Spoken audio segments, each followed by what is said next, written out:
Welcome to Between Two Chairs, Demystifying Commercial Real Estate, the podcast that brings you the latest insights and trends on the South Florida commercial real estate market, with your hosts, Fernando Arencibia Jr. and Jennifer Woolman. In each episode, we dive into the world of commercial real estate and break down complex concepts to make them accessible for everyone. Whether you're a real estate professional, a curious investor, or just interested in the South Florida market in general, Between Two Chairs is the podcast for you. So pull up a chair and join us.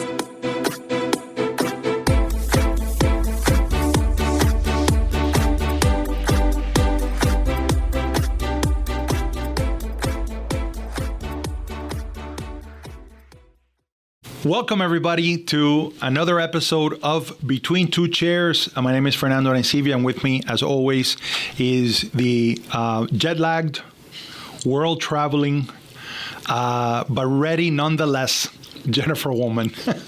Say hi, Jennifer. Hi, everybody. I'm not that jet-lagged, actually. Pretty good. All right, everybody. Thank you for joining us. We want to talk today about an important topic that really is surrounding all the levels of negotiations that one goes through in the life of a transaction, right? Jennifer and I often speak about the power of threes, but it just so happens that there are 3 points of negotiations in a commercial real estate transaction. Mm-hmm. You want to expand on that? Sure. So we've discussed before, everyone thinks, once you get a property under contract, great, ready to go. A lot of people start spending the commission beforehand, and the buyer, the seller's already, figuring out how they're going to spend the money, and same thing with the buyer.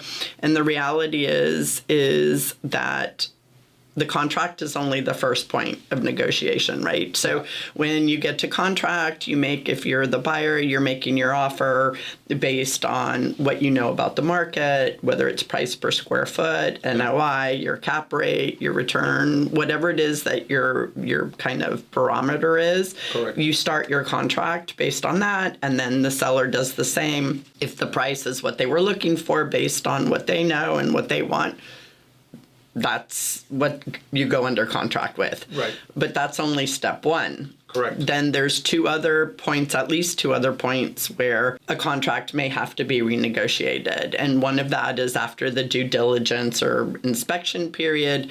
And then the third spot is the appraisal and or financing. Right. So that's kind of how we present it, just so that people aren't surprised when those issues come up after a contract has been executed and agreed to. And from a brokerage standpoint, those other two areas are very tricky to navigate, because if you're the seller, you feel like, you're just trying to, you just gave me a number you thought I'd like, and now you're trying to retrade. Mm-hmm. And if you're a buyer, you're like, no, but I didn't know that these issues were going to come up in due diligence. I didn't know there was, for example, a huge, mold claim against the property, or that there was an easement going through that didn't come out. Maybe even the seller didn't know about it, because Correct. It might have been something that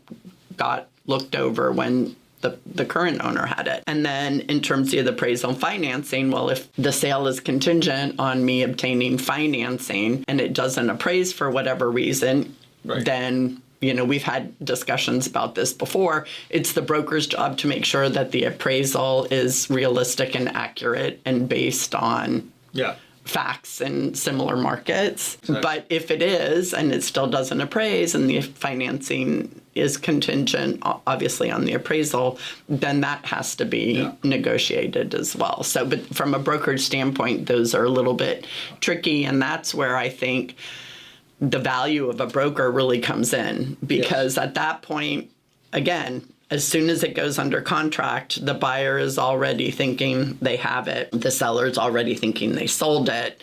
And then when you come up for these renegotiations, that's kind of where emotions or egos, I would say egos in commercial transactions, it's usually more egos that come into play. And that's where a broker can help kind of smooth it and take that out, and an experienced broker. Broker, and just focus on the facts. Yeah, I think that's where experience really shows. I think we should go over those 3 points of negotiation. But I think first, what is very important is to set the stage correctly and to set the right expectations for the person that you're representing, right? You certainly don't want to, if you're representing a buyer, go into it with the mindset that the buyer's intention is to throw out a number just to be able to retrade and see if he could get it at a lower number, because you really want to work with a buyer that really has an earnest interest in the property, and the property is going to solve a need for the buyer, right? And if you're representing the seller, you want to kind of set the table for there are going to be 3 stages here that are going to be the most important, and we're going to help you set it up so that we are as successful as possible in all of those 3 stages, right? And I believe that is primarily the job of the broker, right? And when you go through hiccups in your experience of transacting, you begin to learn, well, this is an issue that came up later that maybe should have been resolved at contract time, right? And that's where the value, I think, of experience comes into play for the benefit of the person that you're representing. So I'll give you an example. Oftentimes, the last thing that is done in a transaction is a survey, right? Most commercial transactions will try to do the survey early because they're aware that there is importance there. And for those of you that transact in residential or have bought a residential property, that usually gets done the last week before you close, right? They send the surveyor out there, you get a report in a couple of days. But oftentimes there might be a hiccup that comes up at that time, and the last thing you want is to have to address an encroachment that is on the survey at a late stage in the game. I think most savvy commercial buyers will do a survey very early to make sure that they understand what issues there are during the due diligence period. But I had a seller that inherited a property. He had occupied the property also for some time, but he never took care of the property. It was his family that was taking care of the property. And when we are at the point of countering contract offer, he tells me, you know what? I think my father told me that my neighbors are encroaching on my property. And I think there might be like a 10-foot, 15-foot linear foot, significant, right? Yeah. A significant amount that they're on this way. But because my lot is so large, we never really, and we always had a good relationship with the neighbors. So I said to him, do you have a survey? No, he couldn't find a survey in any of the documents from the property. And I said, well, this is an issue that can come up, but it's going to come up in the 9th hour. So when he sends a contract out to his attorney, I send them an email and I say, I think we need to address. So here's some sample language I would like the attorney to review to see how we should amend it. And my client was fighting me on it because he was like, but why are we complicating the contract? Why raise an issue that might not be an issue, exactly. And I tell him, because when you present to a buyer, this is the information that I have, you can make the decision now. It's better for us to negotiate that at that point than for it to be a surprise at the end, right? And that surprise at the end might affect you in more ways than you are considering. So it's important at the point of negotiation, if you have the experience of, hey, these are hiccups that I've experienced transacting X number of transactions throughout my career, let's address it early in the contract stage so that it doesn't become a problem later. And in fact, it wasn't 15 feet. It wasn't 10 feet, it was like 8 feet, but it was still significant enough, right? But the buyer had accepted the property with those encroachments, and the buyer would handle that later on with the neighbor. The seller didn't, that was not a hiccup for closing. It didn't delay things, and it was an issue that the buyer was aware of that was potentially an issue, which again talks about the importance of setting the right expectations about a property during the contract stage. So I think it's important that oftentimes you'll deal with a client that is only looking at the bottom line, right? They want to know, what is my net seller proceeds? I want to see what that number looks like. I want to look at the timeline, but they often don't look at all the other terms that to them may be secondary or tertiary, but in reality, they are the little things that sometimes will make a big difference. Another example is, I have told this story before about a client of mine who, unbeknownst to him, did not know that there were some open permits in their property with their municipality. One of the things that I learned from that experience is that there's language that is often added in a contract that says the seller is going to close all open permits, is going to close any violations from the city, they're going to pay for those things. And I had a client shortly after that transaction who told me, I'm concerned about this language, because I had told them the story of what my client had just gone through. Mm-hmm. And so what we did is we put like a ceiling and a cap. I said, look, I'm willing to cover anything up to $5,000. This was I think it was a $950,000 transaction. He says, I'm willing to cover anything. After 5, we could have a conversation. I might be willing to pay it too, to close the deal. But I want to have some, and so that took a while, right? And it elongated the contract negotiations by 2 full days because the attorneys got involved and all stuff. But it was the best thing to do because there was peace of mind. And at the end of the day, it wasn't, yes, you didn't need it, but it's like having insurance. Right. I pay, we all pay insurance for our cars, for our homes.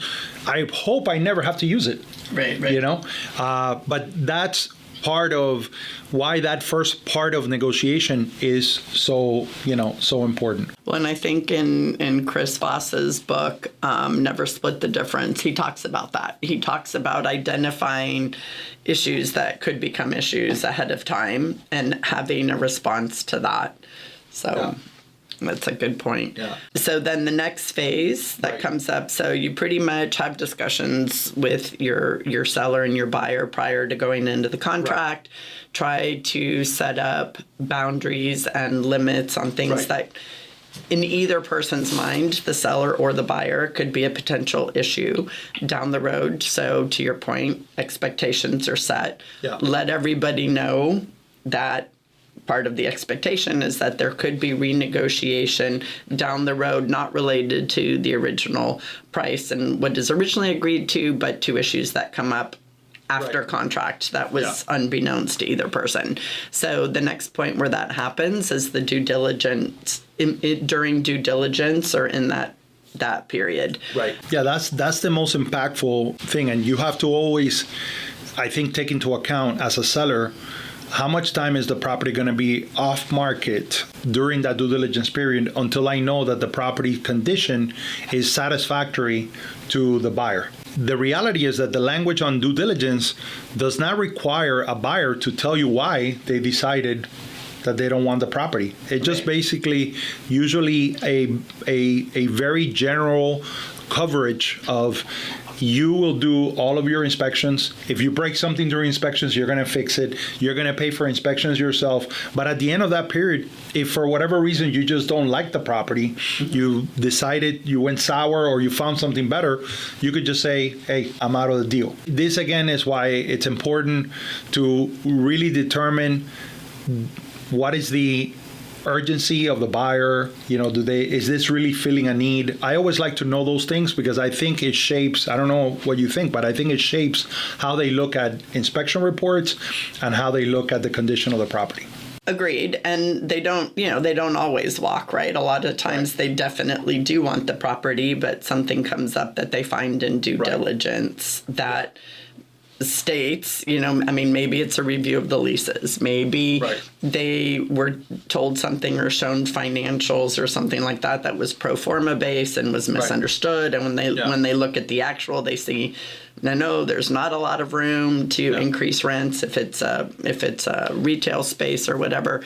So, or maybe they're not triple net and they were sold as triple net. So those are the points that I was talking about in terms of renegotiation. It's not that they don't want the property or they found something better. It's that their original assumptions that they made when they went under contract no longer stand because something came to light. Do you feel that an owner user is going to more positive in the way that they look at the inspection report than an investor, or you don't think that there is a big difference? No, I don't think there's a big difference because the owner user is looking at it, to run their business, but an investor is also a business, right? So even though the property itself, the asset itself isn't being used for their physical business, it is their business. Right. So, if I'm an owner user, okay, leases don't matter because I'm going to use it, the tenant's done.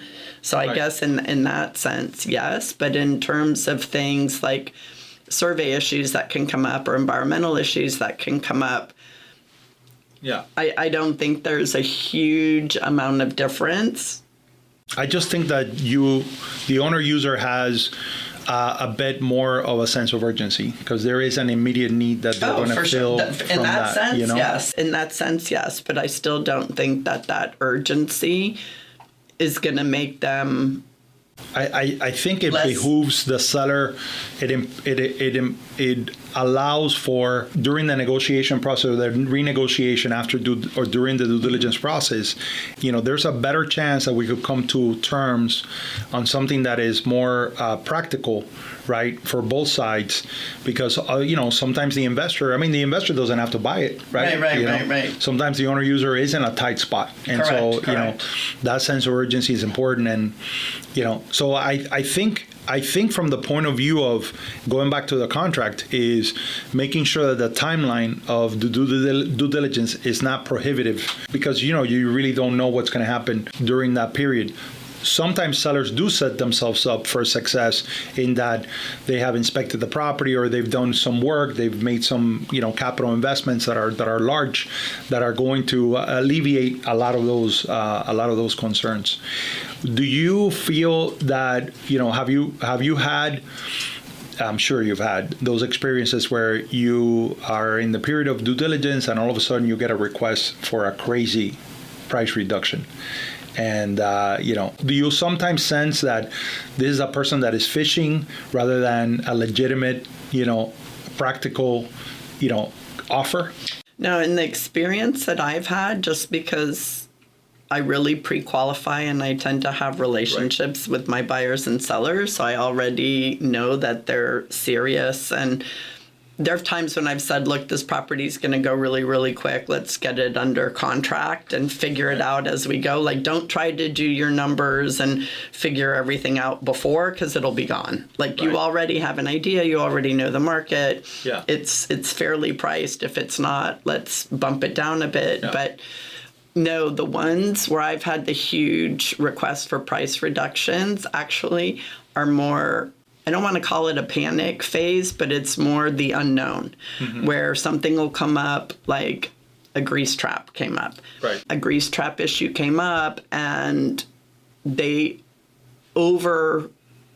calculated what they thought it would be to do the repair. So instead of us guessing, and instead of you just throwing a number out there, and it was based on past experience that they had with an issue with the grease trap, I was like, let's get quotes. And so we got quotes, and once we got the quotes, it was significantly less than they had imagined, because it didn't require anything from the city side. Yeah. It was literally just the grease trap. Yeah. So I once sold a property that had a seawall that had, crumbled down. Anybody who bought the property knew that they had to deal with that. But getting quotes on the rebuild of that seawall is not something that you want to leave to chance. Right. And so from the seller perspective, before we listed after we listed the property, we actually got 2 quotes on fixing the seawall, because we knew that whoever was going to buy the property was going to get their own quotes, and we wanted to have 2 independent quotes to really understand whether that, what that number was going to look like during the negotiation phase and during the due diligence, because we wanted to make sure that, if they were quoted a very large number and it was higher than what they expected when they put in the offer, for sure they were going to come back and try to retrade. And they did. The quote they got was 45% higher than the two quotes that we got. And we were able to give them that information. They came back. They reevaluated the property with those two quotes. They gave them a report, and that made the deal work. So I think a lot of this has to do with anticipating what the conversations are going to be like. Right, and the reality is that preempting it as a seller, right? Preempting that and having that number in your head helps you, because if you don't have any idea, in the example of your seawall, if you had no idea what it was going to cost to redo that, then maybe the other three that the buyer gets are significantly higher because they're covering the buyer, right? So the person's like, oh, let me just jack this up for the buyer.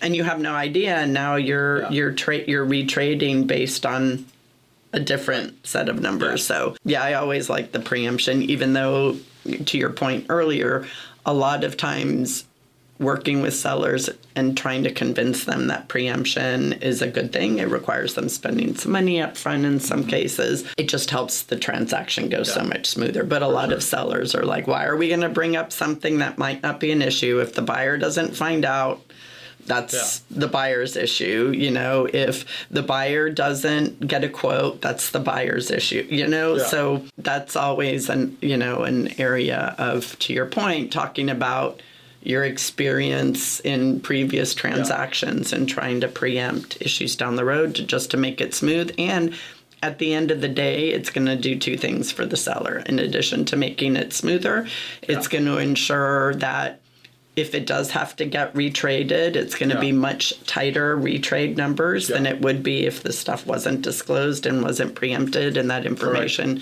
wasn't had at hand. And it's going to keep what I had mentioned before, the emotions and the egos and everything on a much more even keel because it was disclosed. So it's not going to feel like anybody was hiding something or trying to one-up, if you're on the buyer side, trying to retrade just out of space. So we go through this process. You've got the property under contract, right? First step. There's optimism. All right, let's see how this goes. Now you go through due diligence period. Due diligence has been resolved. Buyers moving forward with the property. Maybe there's been a little bit of a retrade or some consideration, but at the end of the day, they're moving forward. So now we get to those that are getting financing are going to appraise the property, and now we run into another point where there could be a potential renegotiation of the contract, which is the appraisal period, right? Or once the appraisal comes in. I think we've had an entire episode where we discuss, appraisal issues. The agent would have gone through the process, right, in the initial evaluation of the property when they were giving their valuation, perspective to the seller. But sometimes you can't just look at lagging indicators. You can't just say, well, look, this is what has sold in the area. You got to look at where the market is trending, especially because different asset classes are in different levels of demand, right? And so you always are looking for those things. So you don't really 100% know in those cases that obviously the market has met your price, right? The market has said, yes, we believe that this is worth, you got, multiple offers, you accepted one. So now we're at a stage where the market sees that there's value at this price, but the appraisal now has to evaluate and give its opinion of value. And so you really never 100% know where that's coming from, but you should at the very least know what is your argument for the value of the property, right? And I think it goes a step further than just the asset class because it goes into the actual use, right? There's some uses that are so highly in demand. I mean, right now I'm thinking of schools and restaurants and medical space. No doubt. That, it can fit in a retail center. It can fit in an office space. But those areas that already have that use approved have more value than one that has to go through an approval process or a build-out process or whatever additional steps need to be taken to make that space Correct. for specific to that use. And if the appraiser only looks at the asset class as they did in the case that we discussed in another episode, and they don't take into account the use and the demand of that use and what rents for that specific use are, the appraisal can be completely off. So we're transacting right now on a commercial kitchen in the Tamiami Airport area, and in that market there are a lot of condo warehouses, probably the largest inventory of condo warehouses in Dade County. And our use allows for the commercial kitchen space. It has the grease trap, it has the hood, it has everything.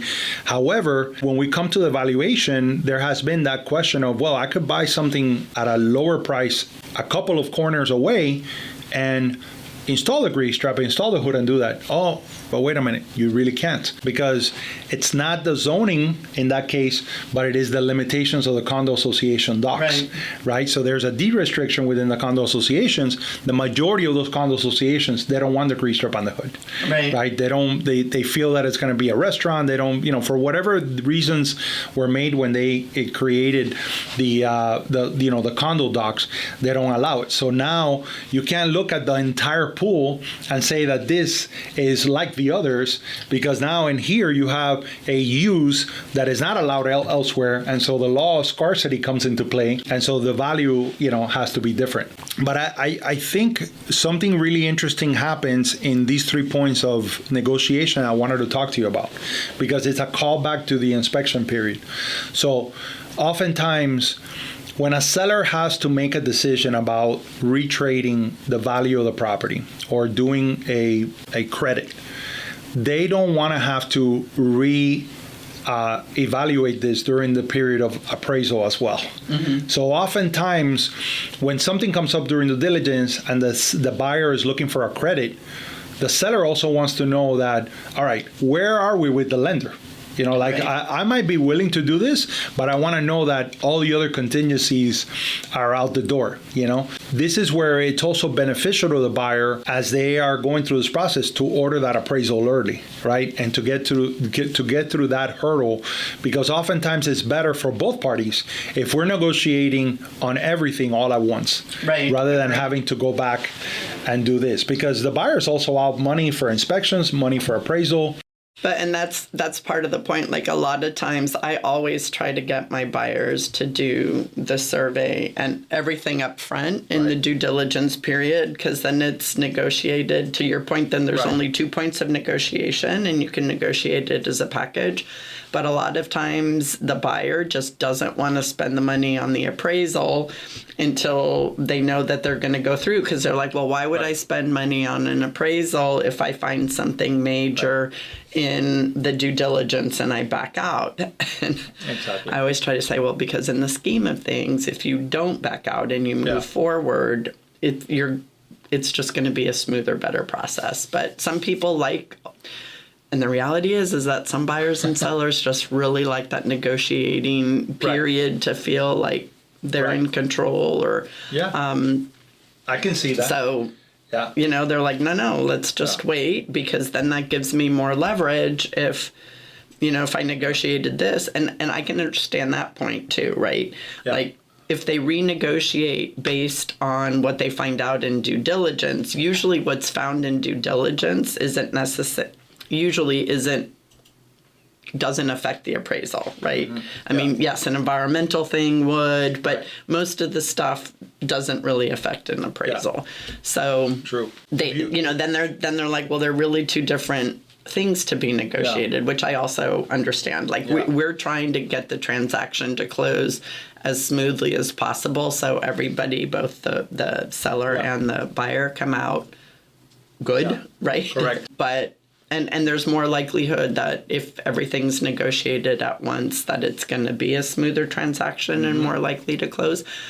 But at the end of the day, if part of the deal involves the negotiating that they like, and that's part of it, then very few times are you going to get them to negotiate. This is a little bit like, it's almost like what people say about the movie business, right? Because creating a movie is such a collaborative process, and you're subjected to, really so many people have to touch that product, right? Sometimes it feels like a miracle that it gets done, and the same applies to a real estate transaction and a commercial real estate transaction, because you're subjected to so many third parties that also have to touch the deal. Right. So it's not only the lender, but it's okay, who they choose the appraisal, who's going to do the right appraisal, what insurance company, how they're going to quote the insurance, are they able to get the insurance that the lender is requiring? I mean, there are so many little things here that always transact. And I was involved in a transaction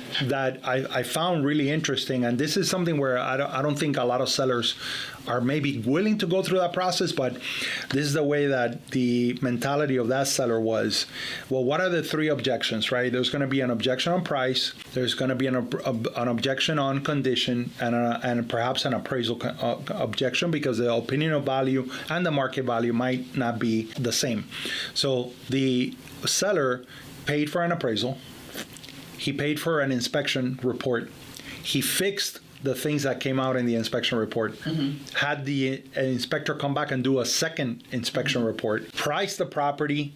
It just so happens that the appraised value came in at a number that that he was comfortable with, so he priced it all within. So all the marketing was done was the property has been appraised, the property has been inspected, here's all of the reports, so that all of the objections to the property have been overcome, and then it's just a matter of, well, does the size work for your business? Does it work for, so all of the other things that you look at, obviously the buyer still did their own inspection and they did their own thing and all of that, but actually moved pretty quickly from what I remember. It's an interesting approach, right, to kind of anticipate those things. The only issue is that, sometimes that's also a risky thing for a seller to do. Yeah, I think the inspection is a good idea, and the survey and all that. I'm not sure about the appraisal, because, and I'm curious, how did the buyer's appraisal compare to the seller's appraisal? Because as we've discussed in appraisals, you can have different appraisals for the same property for different reasons, right? If a seller appraises it, if an insurance company appraises it, if a buyer appraises it. And all three of those appraisals are going to be different. Hopefully, they're fairly close. Yeah. But I've seen huge discrepancies between seller appraisers and buyer appraisals, right? Yeah. Because with a seller appraisal, there's really no skin in the game. There's not a bank viewing it. There's not a lender viewing it. So it's like, okay, maybe I fluff them up. And then the problem is if the seller says, oh, my property's worth $3.5 million. Based on the appraisal, and then also as a broker, what if when you do your market, you're like, ugh, or you've recommended no, where the market is really 2.7 or 3. Right. Then how do you? So for me, the appraisal from a seller side is. Yeah. But it is an interesting interesting exercise, because not a lot of people would do that. Yeah. I could tell you the buyers that were coming through were very confident in when they made an offer, and really it just there was not much to negotiate in regards to concessions. Right. But how did the buyer's appraisal come in? Yeah. So in that case, it didn't come back to bite anybody. It's also that obviously if you do an appraisal and 3 months pass by and now you get an offer, the market has shifted. But it's also an understanding that setting the expectations of an appraisal is an opinion of value, because the other side of it is that the seller becomes so emboldened by the appraisal that they don't understand that an appraisal opinion of value and the market value, are two different things. At the end of the day, we all have an opinion of valuation, right? And that is based on sound data. However, the market speaks the loudest. You know where the market is based on the number of people have seen the property, how many offers you got, and at what price those offers are coming in, right? So at the end of the day, the market speaks loudest. The market is always right? And of course, there are always exceptions to the rule, but you have to always take that into account. So I think the biggest danger there is having so much confidence in that appraisal that you don't take into account that you might sell it for what you consider below appraised value, but all you did was sell it below the the opinion of value of this one, individual, which again is going to do a lot of, lagging indicator work, right? And that's where the bulk of the appraised value is going to come out of, Agreed. So. Agreed. So those are pretty much the 3 points. Anything else that you've come across that has been another area where you've had to retrade or no? I think at the closing table. Yeah, I think something that people underestimate is title issues that come up, last minute that had to do with something that maybe happened, before they bought the property 30, 40 years ago. Mm-hmm. There might be some issue in the history of title of that property that was not addressed when they bought the property.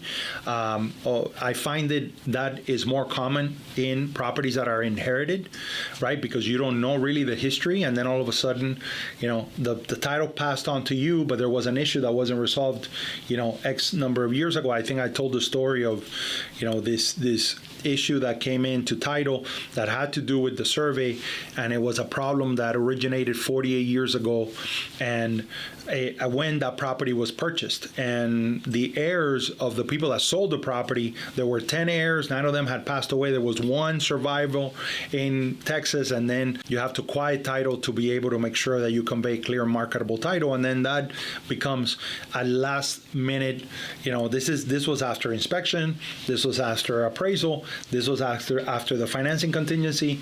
So this is just a last minute thing where all of a sudden, you're at the goal line, and the seller has to make a decision as to whether do we want to wait, 3, 4, 5 months to quiet title, or however long it takes, right, or do we want to, provide a credit because I'm still going to have to pay for it because I do have to deliver clear marketable title. There are a little of those things that come up that are significant. Yeah. But they're not as frequent as they're not as frequent. No, absolutely. Yeah. That's why we're comfortable with this being the 3 points. Not right, just because we like to keep it. Yeah. That's why I had to throw out there that right, every now and then, close to closing, after you think something comes up, but. Alrighty, so do you have your fun fact? I do. I was looking at, and this is something that I think is going to come up over and over again, and this is from Gay Cororarton, the chief economist of Miami Realtors, but there was basically a post that where she was breaking down the real estate industry's impact on supporting economic prosperity and wealth creation in South Florida. And this is all for Southeast Florida in regards to real estate and rental and leasing industry. They have helped create and foster $1.2 trillion in housing wealth. Though that's the value of owner-occupied housing as of April 2024. $46 trillion nationally. Housing wealth rose as the number of homeowners and the homeownership rate and prices rose. $61 billion in residential transactions last year, $12 billion in commercial sales in Miami-Dade County. That makes up 19% of Southeast Florida's gross domestic product. So yeah, that's significant. Almost 1/4 of our gross domestic product comes through real estate. Yeah. So mine's also kind of has to do with real estate. It has to do specifically with grocery store anchored shopping centers and the appeal that they continue to have. There's huge amounts of investments going on, and ICSC did a news story, and I loved it, and you would, as a history buff, you would love it. But they open it with the Trajan's Market in Rome that started nearly 2,000 years ago, and it was anchored by a sprawling food marketplace in a planned development completed in 110 AD. And it included stores, an apartment block, and multi-level offices for Emperor Trajan's administration. Wow. So I love that. I'm like, wow, I had no idea. That's awesome. That is awesome. So coming back to present, That's right. Thank you so much for joining us for this episode of Between Two Chairs. Thank you for pulling up a chair. Want to remind you that we have our YouTube channel, Between Two Chairs.